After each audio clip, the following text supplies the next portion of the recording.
Next speaker, he's a friend, he's a brother, started selling ice creams when he was young, 14 years I think. Sammy, you're 14, do you remember?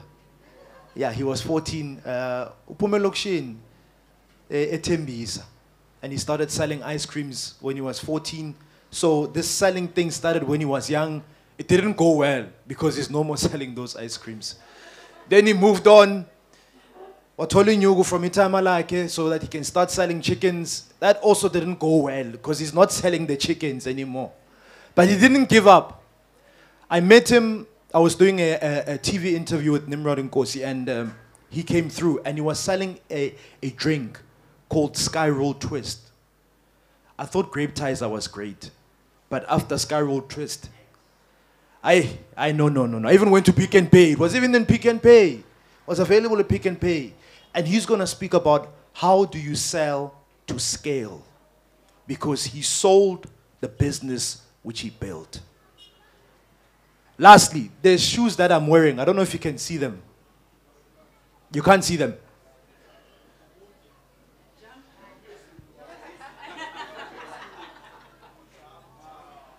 Guys, I'm wearing a sneak. It's a sneaker. It's a sneaker. Yeah. Kicks. It's nice. Yeah. Ang shy is Tom. Ang shy. Ibrahim. Smile. Kicks. Who is Kicks? What is Kicks about? Who's behind Kicks? The guy that I'm bringing on, he's the founder of Kicks. Founder of this product, which is growing, which is evolving, and it's selling, and it's got different ranges. Anyway, let me bring him onto stage. He's a friend and he's a brother. Ladies and gentlemen, please can we put our hands together? Let's show some love for Sammy! Oh, come on. Let's show love.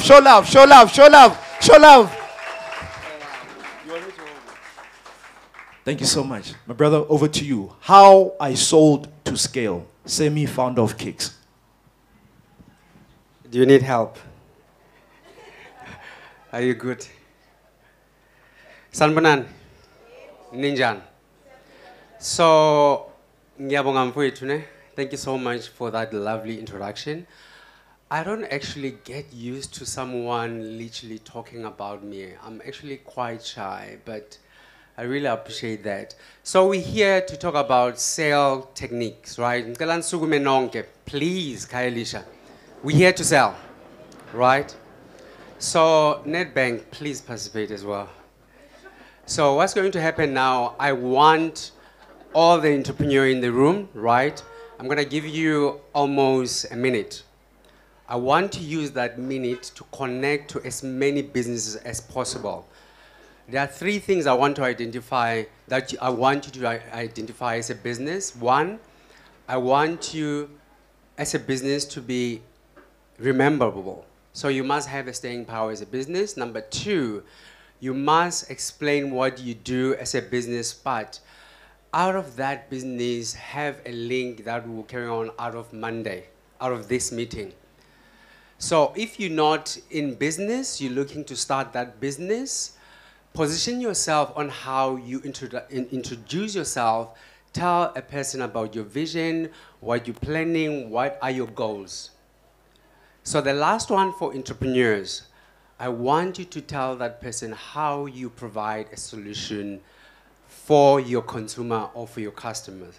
And the 1 minute start now. Let's move around the tables. Let's go. Come on, guys, you need to move. We're here to sell. Come on, you need to move it. You need to move it. Marain, come on, move it.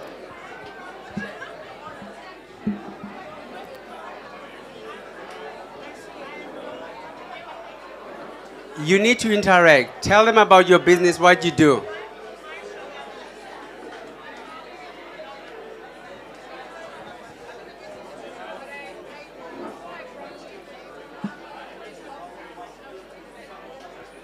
Move around the table, guys. Come on, you need to move it. You can't stay with one person. You need to connect to as many people as possible. Sbu, you need to move it. Come on, keep it moving. You only have 60 seconds.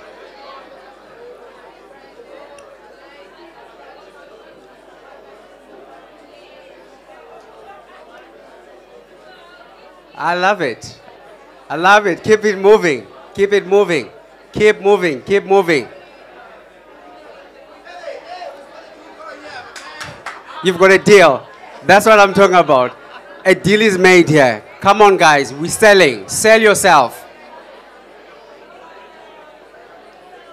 Expose your business. And the countdown starts now. 10, 9, 8, 7, 6, 5, 4, 3, 2, 1, and stop. And stop, everybody. You may be seated.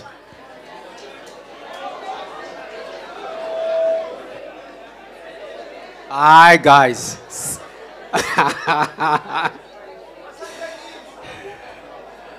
Nisachengisa. Hi, guys. Come on. Do not oversell yourself. You only had, what, a minute? Don't oversell. That's one of the biggest mistakes sales people make. Don't oversell. Do not oversell. Aye, come on, guys at the back. Come on. Aye, aye, aye, aye, aye. Okay. Siyabonga.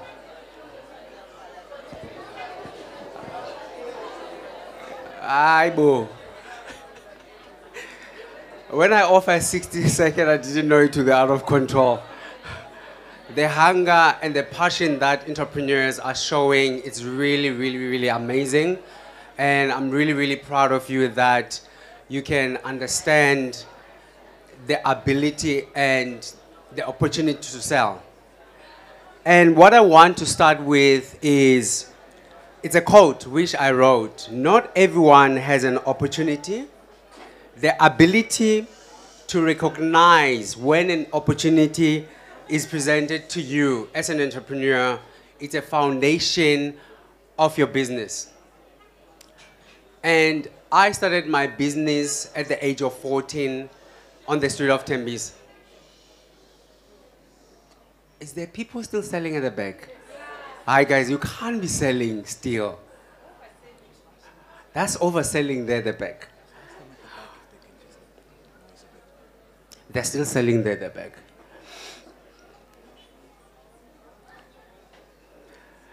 I think I created a problem. I just didn't know entrepreneurs will be so hungry to sell. I think you'll have an opportunity to interact as well as network at the end. You can oversell yourself, overkill your business if you want to, but selling has stopped. Can we go now? Okay. So, I'm gonna go back to the quote.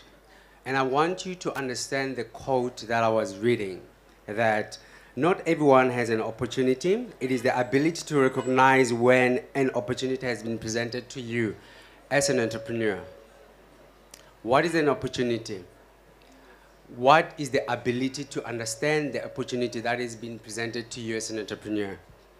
Many entrepreneurs get lost in not understanding that here's so-and-so. I only have 60 seconds to sell myself. And I think by you being here today, it's an opportunity to trade among each other. And out of this room, we can create 1 million if we trade very well and understand ourselves. How do we position ourselves?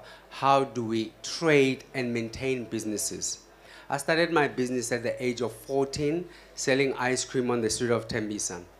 Not by choice, but because of my circumstances, or if you like, a disadvantaged background. So I come from a family of 6, 3 siblings, as well as my mom who was not working. Now the issue at home would be, if you have to get a pair of shoes, you have to wait for a very, very long time. And by doing so, I wanted to provide an opportunity for myself to be able to fend for myself. I also wanted to be cool at school. I wanted to look like other kids at school. I didn't want to be different. but I also wanted to fit in within the school community. Then I started to sell. I moved from selling ice cream to chicken. Why have I done that, right? I understood that as soon as the market is clouded, when everybody is moving towards ice cream and doing the same thing, timing is very important. You move to the next thing. What does that talk to? Is to be able to understand that not every business needs to be the business that you start today, you die with. And some of the things that I'm talking about, I will explain them later to connect to exactly what I'm doing today. How everything that has helped me at the age of 14 has literally helped me to today. Because sometimes we despise our small beginnings and we don't understand that when you are starting, whatever your circumstances, wherever your position, you need to be able to connect it back to your purpose. You need to understand that when you are struggling, you're starting your business, what does that mean for me? When you vision yourself in the next 5 years, in the next 2 years, in the next 10 years, let alone 20 years. Once the chicken market has dried out, I started to think, what can I do next? Then I moved again from one business to another. So I think under my belt, probably I have 8 businesses that I've started. Some of them have made it, some of them have not. I've sold from bags, ice cream, properties, you name it. I've done it. There's nothing. But everything connects to one thing. How do I sell to scale? The biggest opportunity that I saw was an opportunity of starting a drink company. That was in 2010.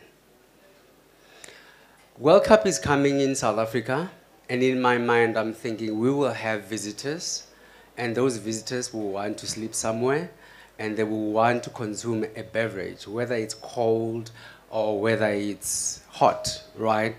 At the time, I'm thinking in my mind, we don't have a competition that's literally positioned to compete with appetizer. I created a drink out of playing around in the kitchen, wanting to provide a solution for World Cup.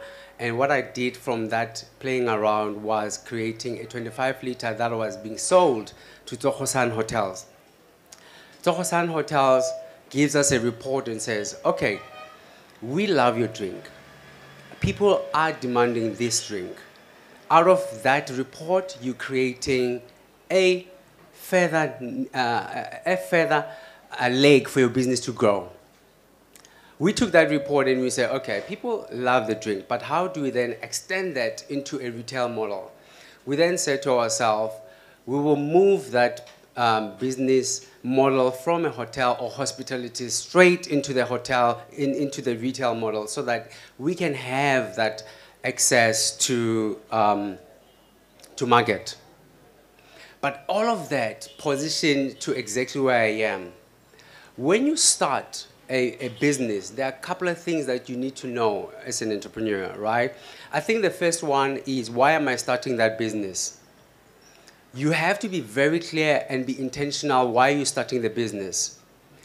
Are you starting a business that you will sell tomorrow? Are you starting a business where you will invite a partner tomorrow? Are you starting a business that's going to be a lifestyle? Many people have lifestyle businesses and they don't even recognize that they have lifestyle businesses. How do we know it's a lifestyle business? Because when they die, the business also die with them, right? You've seen Kabos Banban, they've got Amateksi, they've got e-supermarket, right? But then when the dad literally dies, what normally happens? Everything dies, right? So you have to be clear why you're starting the business. And when I started Skyrule, I was very deliberate and very intentional as to why. I always knew that this is the business that I will create it and position it and put it in the market and make it so strong that it's very attractive to the market that they want to buy it. Once that has been done, I sold it to another company. Once I sold that business, Skyroll Drinks, now the company that bought our company said to us, we want to remove your product from the retailers. We want to focus on hospitality. And they were right, because the hospitality has more margin than the retail sector. Because you will actually add an extra 10 Rand into the hospitality sector versus the retail, where you're selling it for 10 Rand, but at hospitality you're selling it for like 21 Rands. There's a difference, right? And I've said, okay, cool. And there's one big thing that entrepreneurs make as a mistake. They want to say, this is my baby, you know. If I'm going to sell it to you, this is how you're going to do it in order for me to carry on seeing the vision. Your vision has to be clear from the beginning. Why are you starting that company? How are you going to make money to empower yourself for the next, right?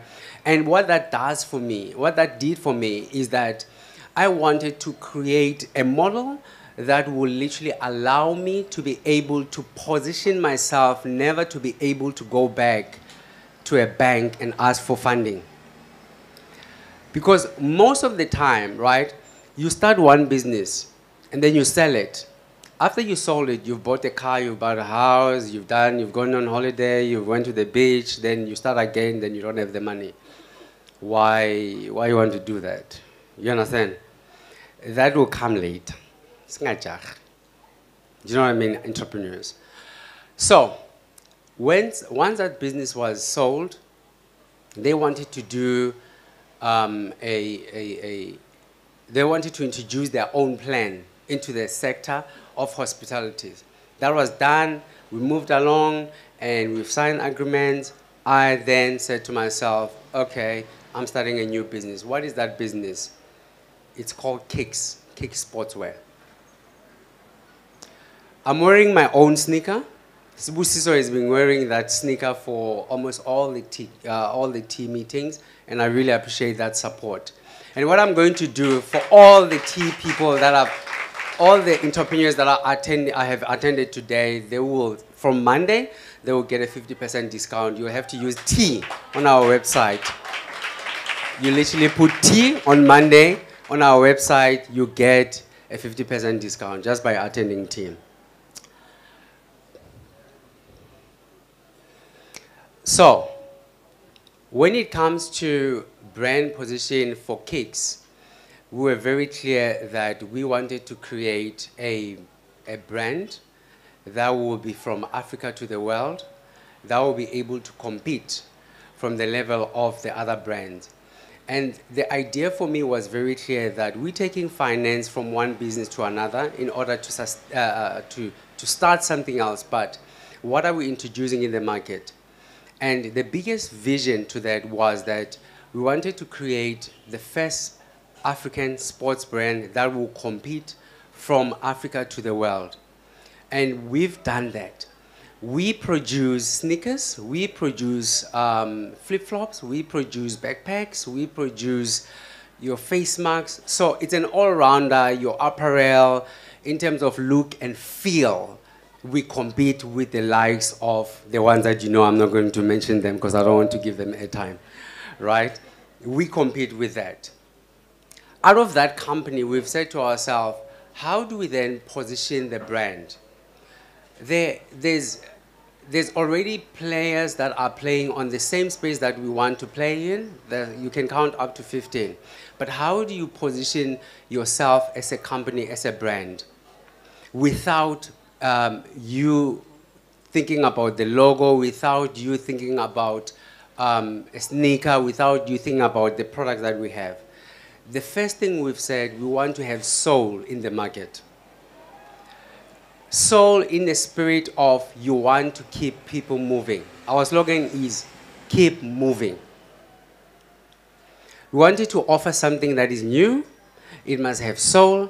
It must have and appeal to people. We didn't want to have people to be able to buy our product because of they feel sorry for us, or they want to buy it once because they saw me or they saw it somewhere, then they buy it once. We wanted to be able to have a staying power in the market where we know that our brand delivers in every position that is being put in, whether it's somebody who's young or whether it's somebody who's old. Kicks has been probably one of the most challenging company that I've ever had to set up, and because of finances. The finances that have had to be put on Kicks probably has been one of the most challenging. And I want you to understand that as an entrepreneur, as you want to position yourself in selling, buying, starting a business and selling another business, is that you have to be open to errors that you make, financial errors. But more importantly, you need to be able to understand that you need to be ready. Because remember that you are positioning yourself for somebody else to come in. The first thing is that you need to be able to be attractive to somebody who wants to buy your business. By being attractive is that you don't make the errors in the beginning, where you live in the business, you eat in the business, you buy grocery in the business, you position yourself from the beginning. When I saw Skyroll, the person that bought the Skyroll said to me, give me the financial for the last 6 years. Give me the report for the last 4 years, right? They want to look at the behavior of the business, the behavior of the entrepreneur who's been running the business. And the biggest mistake that we make when we start, we want to live in the business, but it's my business, because you don't have accountability. You need to put structures and accountability to yourself from the beginning. Do not take the advantage of I'm starting. You need to be able to take that accountability of respecting your business, that there's a separation between me and the business. You're separating yourself. The banks are there to do that for you. You set up your personal account, you set up a different account for your business. When we start in the beginning, we can't pay ourselves. We understand that. But be clear that if you're going to transfer money from your business, what is it? Is it an advance? Is it the wage? Is it an allowance? What is it that you're transferring into your business? And once that has been established, that starts to create a record for you. By the time when you are positioned for yourself into scaling your current business, but you want to sell the first one, right? You know that you have provided a report for that business. There's a report that you can present it to somebody who wants to buy the business. There's a behavior pattern that you actually presented. Nobody wants to buy a business that's literally from an entrepreneur who's not disciplined, somebody who's not trustworthy. Because one thing for sure, if people are going to buy your business, they're not buying just a product or service. They're buying your extension of yourself. And they're taking away that, right? When I sold my business, one thing that they made sure that they kept within that first business was that we're keeping you in for a couple of months, for a year. You need to carry on doing what you're doing, making sure that you're transferring skills, making sure that the system can run within the business without you. Why are they doing that? Because the behavior that I've presented as an entrepreneur, I have proven that I can maintain records.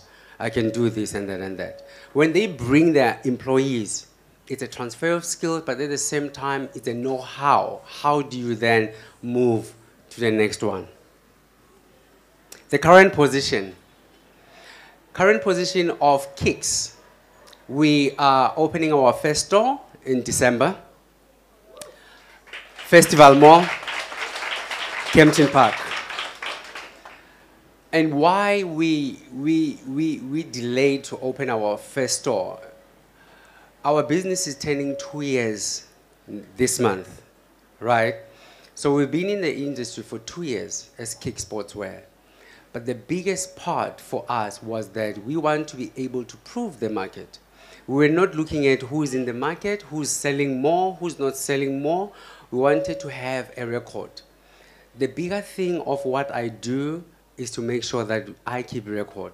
And I want to encourage everyone here that you need to be able to keep record and show how you run your business. We started by opening a first pop-up at Mall of Africa. We did a pop-up store there.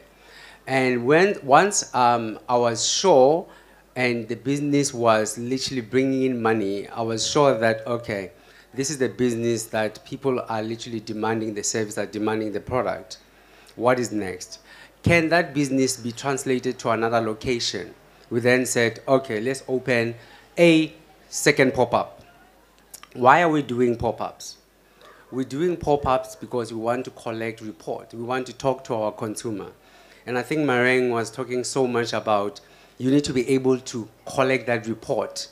You need to be able to connect to your consumers. Because we make a lot of mistakes as entrepreneurs because endlini, they said, no, we like it, we will buy it, we will support it. The biggest people that mislead us as entrepreneurs are our families.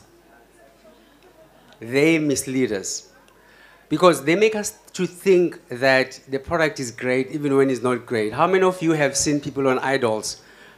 And then you have umama or ubaba. They go with their son or their daughter, right? And then like, my son can sing. Then you listen, you're like, okay, really? Really? It's not really going down. So it's the same pattern in entrepreneurship. We want to impress our friends. We want to impress our family. We start right there on that point where we literally sell to them. But that does not literally guarantee us that we'll have an ongoing business return. You need to put yourself outside. You're stepping out of the business. You get the criticism. We were criticized as a business, and we listened. The range that Sbu is wearing today, that's a range that I'm discontinuing. Why I'm doing that? I listen. The range that I'm wearing now is called Champion X, right? So that's a range that people wanted to see in our stores. People wanted to buy.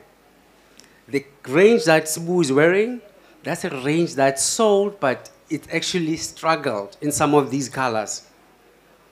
And if you ignore your consumer, if you ignore what people are saying on the ground level, your business will suffer. You won't even get to a level where you want to scale your business. We discontinued that range because we want to be in a position where we're saying we're competing on that level with the grades, but we listen to our consumers. 14th of February, celebrating 2 years, we have reports that we can literally say, why we want, that literally guides us to say why we want to open stores. What drives us as an entrepreneur, why I want to open a store, why do I even want to be there in that location. Next year, March, we'll be opening the second store. So we're rolling out now. We're literally rolling out our plan for a retail model. We are sure with the report that we've received from the public, from our consumers, that there's a demand for our product. Some of our products, we've had to literally give them away as a promotional tool. Why?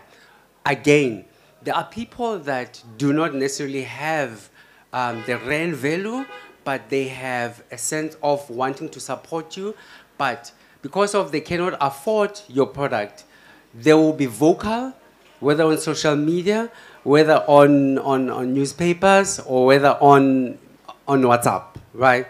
And who are those people? That's your bloggers. Not necessarily they cannot, but they don't want to buy your product, but you literally have to give it away. Why do we keep moving? We keep moving because we have identify that this is the business that needs to stay. Is this a business that tomorrow I will turn around and sell? No. I'm clear now that this is the business that I want to keep. I want to keep for the next generation. It moves from me. It moves from my kids to their kids, and so on and so on. This is the business that I have a vision to have offices all over the world. You keep your business moving by allowing it to be a solution to your consumers. Just recently, KZN, they've had floods. We're going there to KZN. We're going to keep them moving. We're going to be part of the solution. If you are a business, you're not identifying a solution, or you're not part of a service that offers a solution in your community, it raises eyebrows. Yes, there are businesses that they don't necessarily need a community to literally function. But the biggest part of why we start businesses is to be a platform where entrepreneurship can be grown, create jobs.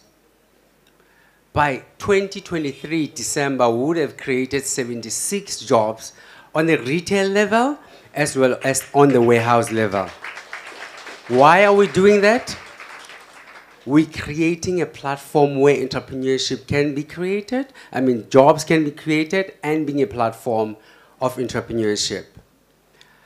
We keep our community moving, but at the same time, we want to be able to say, every year we're taking 10 businesses that are literally struggling, and they apply for our apprentice in our company, where they can come and learn for 12 months. In that 12 months, whether you have an idea, whether you already started, whether you are in the middle or growth stages of your business, you're welcome to apply. We already started with that application. We're closing month end of October. We want to keep our people moving. As our business move forward with our range as well as our growth, we want to be able to provide a solution for our entrepreneurs and the community. So if you're starting a business, you have an idea, or you are thinking of leaving your work, you've had that for quite some time, and you're not sure what it is that you want to do, there's an email address, apprenticeship@kicksportswear.co.za. You send us your CV, you send us your profile, what you do, and so on and so on. Then we are able to say, you're in or you're out. We're taking 10 businesses every year. We're keeping our community moving. Our business as a warehouse, we are positioned outside of Tembisa. And the reason why we position ourselves as a business outside of Tembisa is part of the long-term strategy of being a platform to our community, as well as being able to affect the people where I come from. Sorry, Khayelitsha. We want to affect as many people as possible on the ground level. And I believe, honestly, that as an entrepreneur, you need to be able to transfer the blessing of you being given an opportunity to start a business to others. We cannot be offended by people that come into your business and leave your business. I want people to come and work for Kicks for 3 years, start their own businesses. Am I saying that everybody's going to be an entrepreneur? No, I'm not saying that. Not everybody's going to be an entrepreneur, and not everybody's going to make it. And we have to be clear about that, right? It's not negative vibes. It's being like clear. Negative vibes in jail, right? We have to be clear, and we have to be honest enough that we don't mislead people. Because the biggest part of what we do as an entrepreneur is we think because the idea is in your mind, it's going to work. How many businesses have started? I've started over 6 businesses, but all of those businesses, when I presented to people, I thought it was going to work. But with all of those businesses, there's a learning curve to where I am now, to why I've started Kicks. The exit plan. The exit plan as an entrepreneur, I believe that it needs to start from the top, not from the end. I'll put it at the end on my slide because in my mind and in people's mind, it's something that needs to end at the bottom. But your exit plan needs to start from the beginning when you start your business. How are you going to exit this business to the next one? When you exit your business, are you exiting because you are completely selling that business? Are you exiting because you want to be a chairman? Are you exiting because you are left with